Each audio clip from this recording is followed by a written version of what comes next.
Nous avons dans, pas simplement la joie parce que c'est la fête de Sukkot, etc., le sentiment d'amour, aussi bien pour ceux qui sont là que pour ceux qui partent, que pour le sentiment d'amour qui puisse nous traverser, peut-être que nous pourrions vivre une joie autre que celle qu'on connaît avec les grandes fêtes, etc. Peut-être, je sais pas.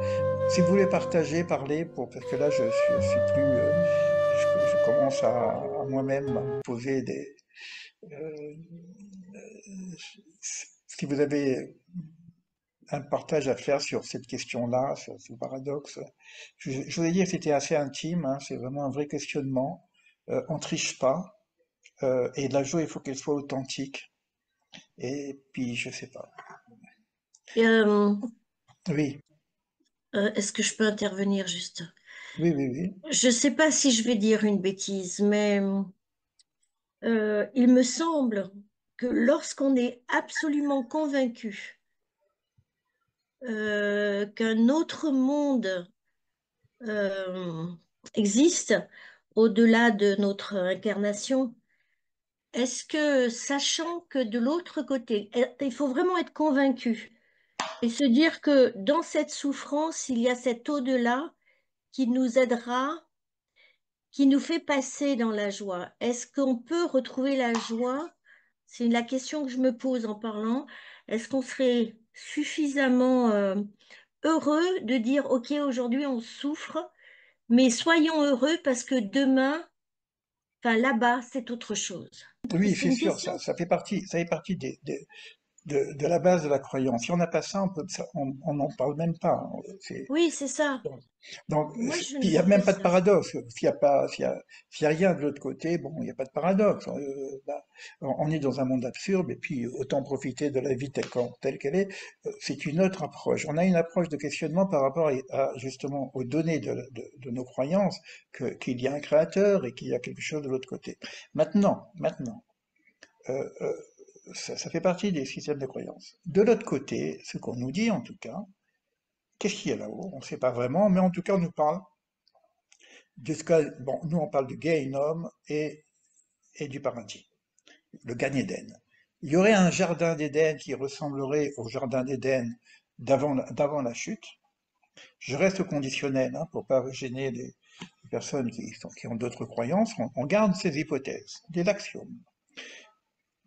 On quitte ce monde là-haut, mais avant de passer à ce Gan Eden, il y a ce qu'on appelle le Gehinnom. Le Gehinnom, il y en a qui appellent ça l'enfer, moi j'appelle ça l'hôpital d'en haut.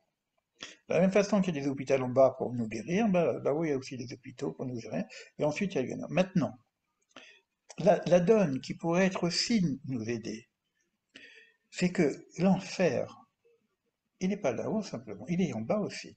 Mhm. Le paradis, il n'est pas là-haut, il est ici. Moi je connais le paradis, vraiment, vraiment. J'ai eu la chance de vivre l'expérience du paradis. Dans des moments même complètement paradoxaux, hein.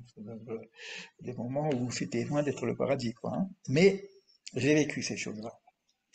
L'enfer aussi, d'accord? Ça veut dire que dans ce monde-ci, les personnes qui vivent cet enfer vont pas le vivre là-haut. C'est-à-dire que le travail infernal, puisque ça s'appelle enfer, mais bon, j'aime pas moi ce mot, parce que je préfère dire hôpital, le travail d'enlever les écorces, le travail de chirurgie incroyable, métaphysique qui peut se faire là-haut, il peut se faire en bas. Ce qui fait que lorsque tu as vécu l'expérience du décroutage des écorces, bah, quand tu arrives là-haut, bon, t'as déjà payé, quoi, t'as déjà fait ton travail, t'as déjà passé par le nettoyage. Donc, ça ne veut pas dire que tu passes directement au Gan Eden, mais le chemin est beaucoup plus rapide et plus court. Ça veut dire en même temps que l'expérience de ce monde-ci est l'expérience similaire de ce qui se passe là-haut. Alors, on peut garder comment dire, une forme de consolation, de se dire que, bon, finalement, ça rentre dans la notion du karma, ça rentre dans la notion du nettoyage, encore de bon, etc., de plein de choses qui nous permettent de faire. La façon de se fait en bas, mais ça fait peur, presque je dirais moi-même, ça me fait peur. Euh, Ça ressemble tellement, ça ressemble tellement voilà, à l'Apocalypse, quoi. Ça ressemble tellement aux descriptions qu'on donne sur l'enfer que quand on voit les diablotins qui font des choses, et on l'a vu ici, on l'a vu sur Terre. Alors, peut-être que j'ai aucune certitude. Parce que pour moi, aujourd'hui, la vraie solution, c'est le non-savoir. Je ne sais pas. La vraie solution, c'est savoir qu'on ne peut pas savoir vraiment. C'est peut pas s'exprimer par des certitudes messianiques ou tout ce qu'on veut. On peut avoir des hypothèses, par contre. C'est que des hypothèses. Et ce non-savoir, il est exprimé. On a parlé de Kippour. Et c'est Kippour, on dit Kippour comme Purim. Purim, c'est une autre fête, où c'est carrément la fête de la joie aussi, mais là on boit, etc., on s'exprime. Attendez, je vois qu'il y a un petit mot. Ok, d'accord. Euh, Purim, c'est l'inverse de Kippour. D'accord? À Kippour, on mange pas, etc. On prie toute la journée. À Purim, on fait la fête. Euh, mais à Purim, on dit jusqu'à ce que tu ne saches pas. Donc il y a une notion dans Purim qui est, sinon, lorsqu'on boit, etc., pour avoir un peu de joie, tout ça, c'est plus pour arriver à sortir le secret. Mais on nous dit en même temps que pour ce secret-là, il faut sortir du savoir, il faut sortir du connu.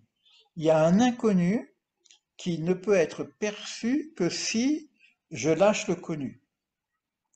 Et c'est là la clé peut-être. C'est-à-dire, tant que je reste avec le système de mes connaissances et de mes croyances et de mon connu, je ne peux pas percevoir qu'est-ce qui est au-delà de ce connu. Donc ici, quand on est dans le paradoxe, on est dans je ne sais pas. On n'a pas vraiment, on a des hypothèses, mais on n'a pas vraiment la clé. Et c'est ce qui s'est passé pour Job. Le livre de Job est aussi un livre qui est aussi un livre qui peut nous permettre d'avoir des éléments qui seraient un peu la clé aussi. Job, dans sa souffrance, personne ne pouvait comprendre ça. Lui, il ne pouvait pas comprendre sa souffrance. Et toutes les bondieuseries, excusez-moi le terme, de ses amis, qui sont des grands sachants, viennent lui expliquer pourquoi il souffre. Mais lui, il n'accepte aucune de ces propositions. Il dit non, moi, je ne comprends pas votre... Et pourtant, tout ce que disent les amis sont des théologies qui existent dans nos croyances. Ils disent pas des bêtises. Dieu lui-même, lorsque Dieu intervient, il dit, vous avez mal parlé à mon fidèle.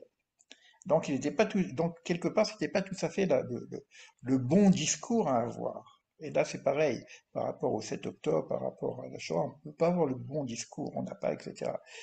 Jusqu'au moment où il y a une phrase clé que moi je vous partage parce que pour moi elle est extrêmement forte. Tais-toi et je t'enseignerai. Ce tais-toi et je t'enseignerai, il est dit par un quatrième, mais ça se rapproche beaucoup de ce qui va se passer juste après lorsqu'il va commencer à être en relation directe avec Dieu. Il y a ce silence nécessaire. Tais-toi. Et, et je t'enseignerai, c'est écrit pas, les lamèdes, enseigner, ça se dit les lamèdes avec le lamède, comme donc c'est un enseignement, une compréhension intellectuelle que je peux comprendre avec mon cerveau, etc. Non, c'est euh, je t'alèferai. C'est-à-dire le mot aleph aussi une forme de, comme par exemple ulpan, c'est avec un aleph. Hein. Donc là, il y a deux façons de dire enseigner, c'est que soit les lamèdes, soit on l'utilise pratiquement jamais, alépher. Te rendre aleph. Et aleph, c'était la lettre totalement silencieuse. On ne peut pas la prononcer s'il n'y a pas une voyelle d'ailleurs. Tais-toi, je t'alèpherai.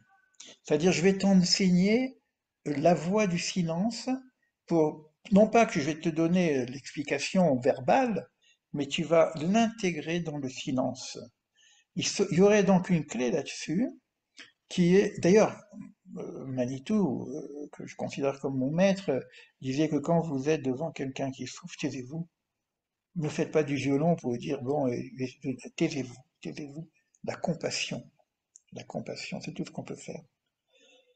Et peut-être que ce silence-là, peut jouer, ce silence qui est aussi le silence de l'humilité et du non-savoir, pour non pas entendre intellectuellement quelque chose qui va nous aider, comme là, comme je suis en train de faire d'ailleurs, tu vois. Euh, Peut-être que dans ce temps de la fête de Sukkot, et je ne sais pas comment ça va passer à Simchat Torah, il y aurait peut-être un temps nécessaire au silence. Et peut-être que dans ce silence-là, il y aurait une aléphisation, je dirais même, silence intellectuel, silence mental, pour que on puisse être éclairé. Comme moi, je suis avec tous ces livres qui sont extrêmement intéressants au niveau intellectuel, au niveau de la compréhension, de la dialectique, de la déduction. À un moment donné, j'ai dit, mais non, mais comment on fait avec tous ces livres à un moment donné, quand on sait plus, il y en a trop presque, je dirais même, tu vois. Et c'est là qu'il m'est venu le livre du Bahir. Or, le Bahir, qui s'appelle le livre de la clarté, quand on le lit, mais on comprend rien. C'est comme si c'est une invitation à une autre dialectique intérieure, une autre approche. Vous savez, quand les gens souffrent, ils parlent pas beaucoup. Ils ont mal, c'est tout. Ils veulent arrêter d'avoir mal. Ils veulent pas d'explication. J'ai mal. Je peux rien dire. J'ai mal. C'est tout ce qu'ils disent. Enlevez-moi cette souffrance. Même donnez-moi quelque chose, n'importe quoi, pour que je souffre plus. C'est quelque part il y a un silence naturel qui se met en place. Ou c'est la peur aussi, ou c'est le silence, je sais pas quoi. Donc ça peut être aussi, mais c'est une posture d'humilité, euh, sachant qu'on ne peut pas savoir. Mais que dans ce silence intérieur, c'est pas des réponses, comment dire, dialectiques, intellectuelles, qui nous disent de cause à effet. Voilà. On n'est pas dans ce truc-là. Bon, ok, la réincarnation, le karma, tout ça, c'est compréhensible. Il y a quelque chose qui va dépasser la logique intellectuelle du système de cause à effet. J'ai fait une faute dans une autre vie et je viens réparer. Non, il y a quelque chose d'autre. Et dans ceux qui ont étudié avec moi le Ramchal, on a touché cette frontière où, bon, là, on n'a pas de réponse.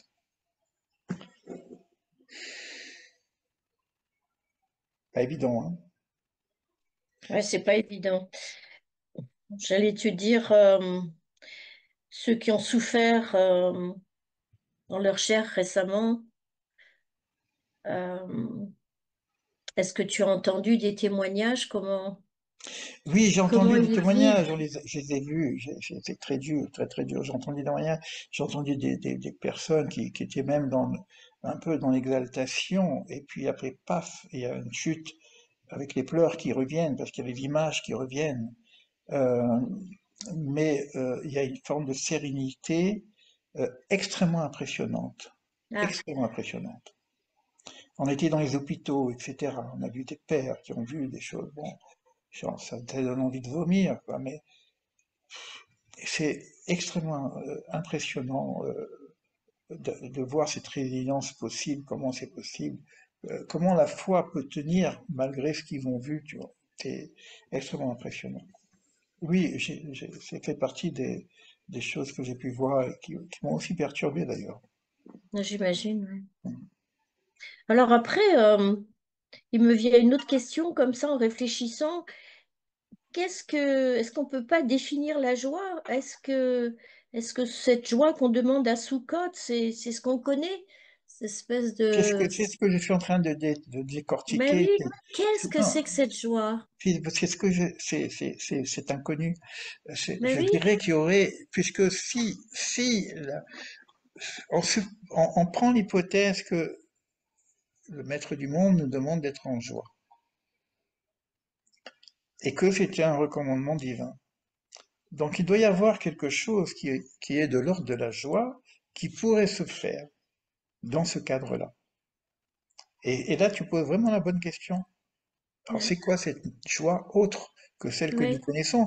Quand tout va bien, moi, l'effet j'en ai fait, je suis aussi un bon vivant, hein, il faut pas croire, hein, je suis pas mhm, qu'une prise de tête, hein. ouais, Euh, qu'est-ce que serait cette joie? Donc, je sais pas. Mais je peux vous dire que, puisque tu m'as posé la question, que dans les témoignages, moi, j'ai vu la beauté. Je peux pas appeler ça la joie, mais j'ai vu la beauté dans les larmes. ouais, Il y a quelque chose de transcendant, d'une beauté qui... C'est la beauté de la dignité. Quelqu'un qui a vu ces choses-là, bah, il est tout nu, quoi. Et les paroles ne peuvent être que vraies. ouais, Donc il y a la beauté, il y a la véracité du témoignage. mm, mm.